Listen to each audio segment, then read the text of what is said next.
বন্ধুরা, আমি আজকে আপনাদের কাছে একটা টিপস নিয়ে এসেছি গ্যাস বাঁচানো আর ইলেকট্রিক বাঁচানোর জন্যে।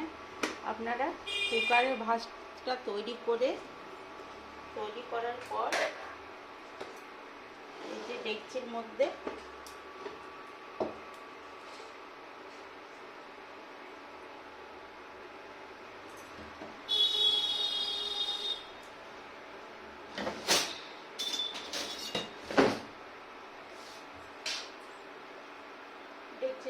ভাতটা দিয়ে ফুটিয়ে নেবেন। আপনারা কুকারটাও খেতে পারেন, কিন্তু কুকারের ভাতটা একটু চ্যাটচ্যাট করে, ফ্যানটাও থেকে যায়, তো ফ্যানটা খাওয়াটাও খুব একটা ভালো নয়। তাই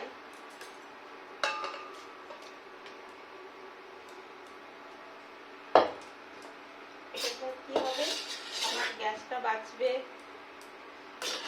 যেমন গ্যাস পাওয়া যাচ্ছে না, তারপর ইলেকট্রিকটা বাঁচবে।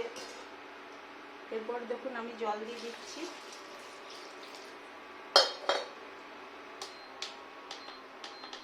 জল দিয়ে ফুটিয়ে ভাতটা নামিয়ে নেব।